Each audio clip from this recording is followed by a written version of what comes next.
So somewhere across time and space, we go back to Ravenloft, and to a certain castle slash home of an ancient silver dragon order. Many of our heroes have been resting the best that they can in a wonderful place, old rundown chapel in the middle of the top of a hill, surrounded by mist with tons of monsters. They just finished watching one of their friends get possessed. Most everyone has slept on and off, but Char has barely been able to get enough sleep to really classify as a long rest, but luckily he's gotten rid of one layer of his exhaustion. But no one has really been close to him since, the fact that he wailed on you all. When he realizes that no one is really paying much attention to him, they're more interested in just getting their armor and thinking about what's happened. He sneaks out to a place right beside the chapel, that giant dining hall with all the chairs that were like dragons that were turned over. At this point, Char, what would you like to pick up one of the chairs that has been knocked over and sit down on it? Yeah, I'll pick one up and sit down. So normally I would say that you would probably want to go sit at the head of the table, but right now you just pick the closest one.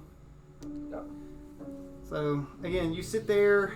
There's no food on the table. Another thing that makes you sad. Into the other room, most people are sort of keeping to themselves, but for most of the night, once Astron's rest has been done, she has been paying attention to Char, watching. So she has noticed that he has left the room because she was actively sort of watching him, wanting to maybe speak to him. So she comes through and standing at the edge of the doorway into the chapel. She sort of creeps in and just watching from the door. So what's Char doing? Well, Char's sitting there basically, and I can do this here. Let me do this. May not understand why. May not understand this place. May not understand nothing. May try and may try and may try, but it not work. No one help me. No one do. I stand up there all the time. I do it all. Char is not strong enough. Why? So from the doorway, you hear a voice that is almost as a song, and it says, "You have fought so bravely and have been so burdened. You have done so well and fought so long and hard to protect your friends and keep them safe." Does Char say anything to that? Or you just turn around? Yeah, I just turn around. Yeah, I just kind of turn around because I didn't realize I went alone. Yeah. So will you turn Char? Will you turn Char around? I'm not used to being surprised. Yes. So there you see, and from behind the door comes out Ashrin. So will you move Ashrin a little bit closer? So Ashrin has revealed her whole self to you and come up. And she says, "I know and understand your sadness. How weary at heart you are in this moment." So she's looking like directly into you. Let me pull up the next one. So she reaches out with one hand and just says, "Let me help. Let me heal you. I can help ease the pain in your heart and make you feel whole again. We have such a long journey still, and yet we all need you to protect us. It's like we need you. You are valued here in this party. Do not be swallowed by your sorrow. Don't hope.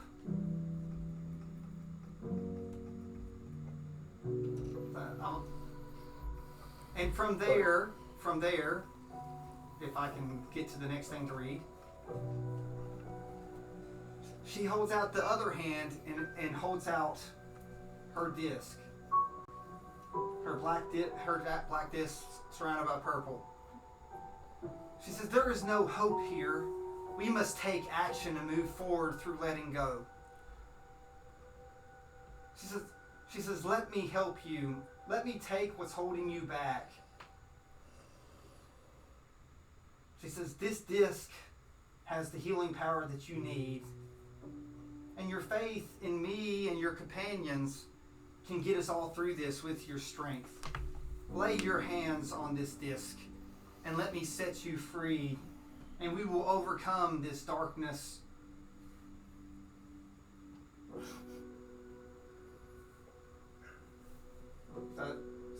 She presents the disc out. What this do if I touch it? So it proves. Like Heather, you want to answer that, or you want me to get it from what you sent? So it's like this is my bond to you and your bond to us, that we have a common ally in the darkness. The darkness itself will give us strength and forsake this hope that we will do what we're supposed to, but it will make us do what we're supposed to. So why should we fear the dark when what's in the dark should fear us? Let us be strong together.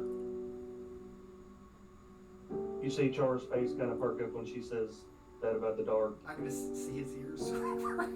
Yeah, this started almost like a tear just starts rolling in his eye, you know, and just.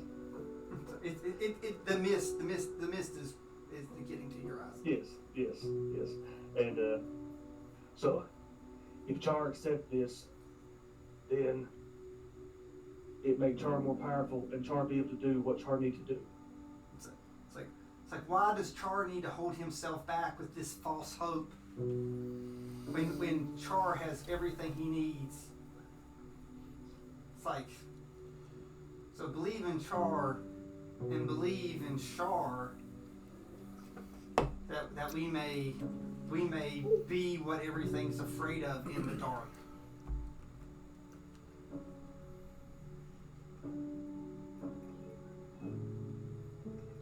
Char want to be able to help, but Char know in this place that he not as strong as he should be, and I'll just reach out and grab it.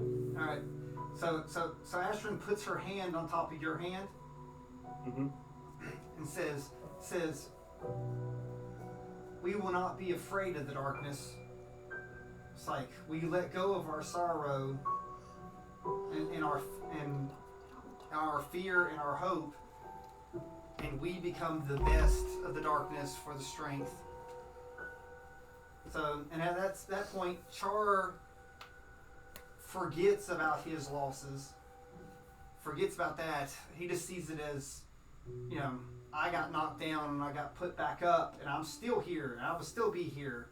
You know, any doubts and fear of ever getting put down again, so they're gone. You know, Char feels stronger, feels lighter.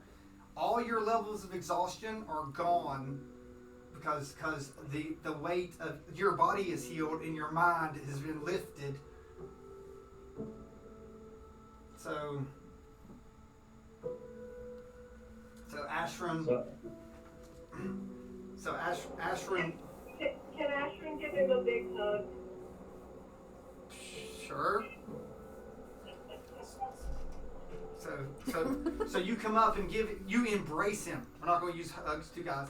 And embrace, and you pat on there, and when you come back, you realize Shar has a disc too in the hand. When she takes off, you both have discs. Okay. It's like we will rid this world of sorrow, and we will be the masters to ensure that hope doesn't get in the way of progress. It's It's like we are strong. We are allies of the dark.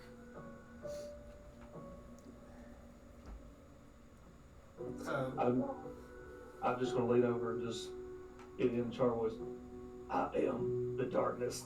So, and with that, Ashran starts to glow. So and Ashran glows. And if I can find my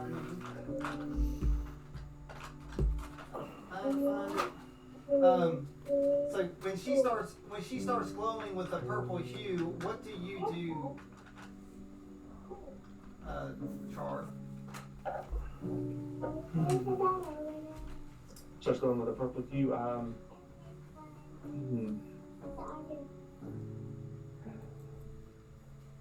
I guess. But this hue is not scary to you. It's almost like a dark embrace, making all light from the room disappear and dim down. But you can just see that there is a shape in front of you, a womanly shape that's in the blackness, surrounded by a circle of purple, like a purple eclipse behind it. So, you're muted. I go down to one knee and I present the hammer, and it is yours. My hammer is yours. So, and what you think is Ashran reaches out and touches the hammer and blesses it, and she says, and in a womanly voice, says, "Thank you. You all shall be my first justiciars, my dark justiciars that will bring me back and bring order to this darkness. So you may stand." So I stand and says, "This is the strongest I've felt here, right?" Yes, it's like look, you have zero exhaustion, everything's back to normal. So your gifts. I've given you gifts and armor and some other stuff that you've been. Okay. So I grip the hammer as tight as I can. I raise it above my head and I just roar as loud as I can. All right. In the room next door, we're gonna pop over to Vincent and Maeve. So Maeve, you feel a gush of equivalent to warmness wash over you. So, because you feel your power has grown, in addition to another follower of Shar has been born. Yes. So you are completely reset, and of course the long rest. So anything that was affected, you didn't have any status effects or anything like that, but you were completely infused. So you are immune to being frightened for 24 hours. Awesome. So, so Vincent, you also feel this rush of something.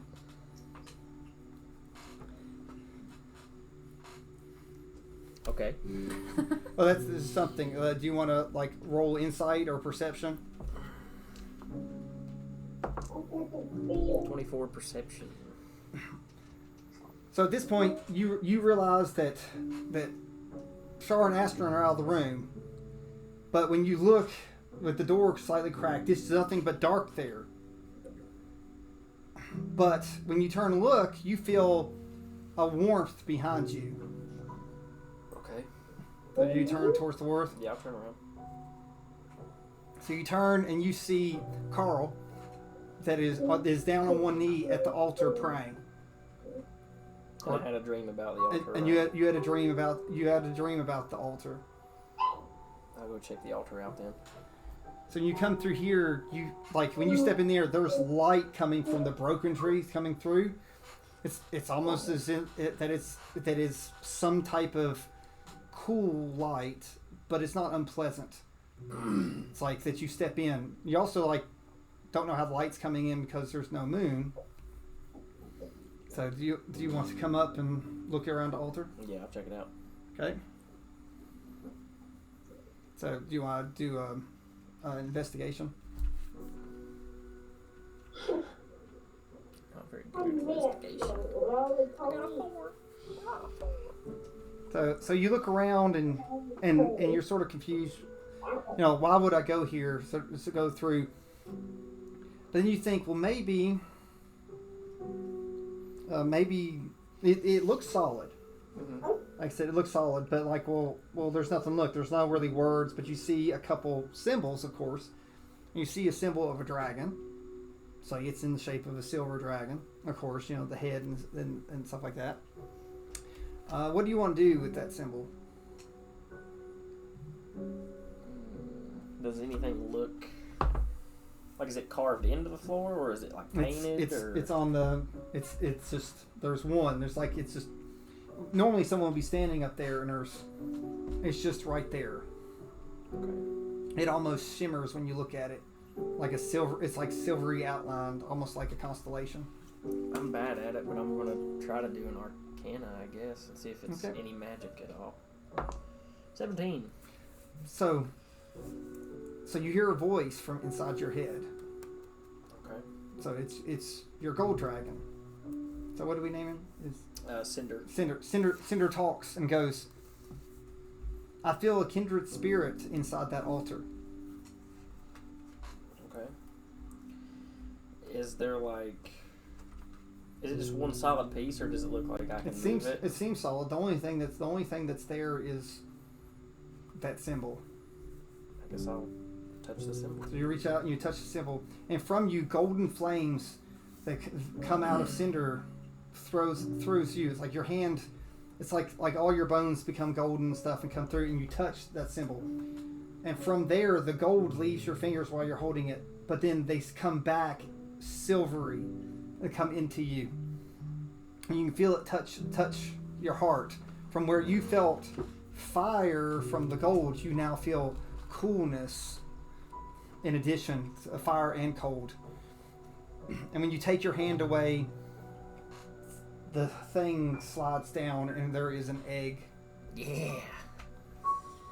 I'll pick the egg. It's a up blue then. egg. I'm gonna pick it up. So, and when you pick the blue egg, so the cold that flew into you comes back out and circles and wraps the egg. And so instead of just being blue, it now like glows into like on a bright blue. It glows itself and it cracks, and it opens and it reveals to be. It's like a silver wormling. Sweet. That has been long since hidden. Does it talk at all, or is it kind of too young right now? It's a little too young. It will need, like your dragon tells you, it will need fostering. Okay. So it will need you. It will need your powers. So Can I pull him into the amulet too? you can. Okay. His name's gonna be Glacius, and I'm gonna bring him into the amulet. Okay. So you tell him before you pull him in. Mm-hmm. It's like, you shall be Glacius, and you pull him in. So. And I'm gonna tell Cinder to just kind of help with the whole Cinder goes, looking after him. Cinder goes, hello, little one. Let me tell you about gold. but he's like, you might like silver. So, and with this, you know, not a lot of people really notice that because you're behind this big. Mm-hmm. But the one thing you do notice is Carl has come around and he has like tears coming forward. He falls to his knees, going. It's like hope has been reborn in the church of the Silver Dragon. It's like we have a chance. So is he kind of like? I imagine he kind of like thinks I'm. Like, I know I'm not part of this order, but So I have a dragon. So it's like you are a father. It's like you are a father of the order, not just a knight. okay.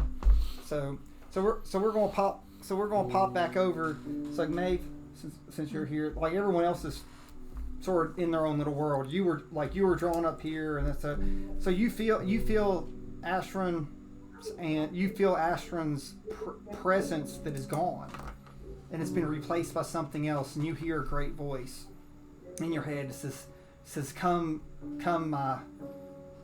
It's like my wizard. Come dine with us.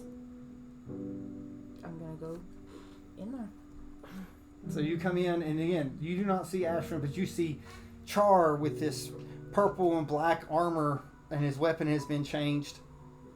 And you see a beautiful lady that is black with striking eyes that look sort of normal, that almost sort of peers in the whites of her eyes sticking out. It's like it's really about the only thing. And she's got ravenish purplish hair that is even different from her skin. Again, she's like probably like the most beautiful things you've seen. She's graceful, and she has armor that is like the color of midnight. That's out. So, and with purples and blacks, she has the symbol, the round symbol, just like your disc. Mm-hmm. She carries a great sword on her back. It's like with her. So, she holds out her hand, and she says, "Come, my shadow weave mistress." And I'm gonna go to her. So she reaches out and she touches you. She says, "With you, the shadow weave is reborn." It's like, you must gather your friends and continue to grow me. It's like, I will tell you how to defeat this dark lord that reigns over this land. But for now, my dark justiciars and my night wizard, it's like we shall be the start to bring sorrow from this land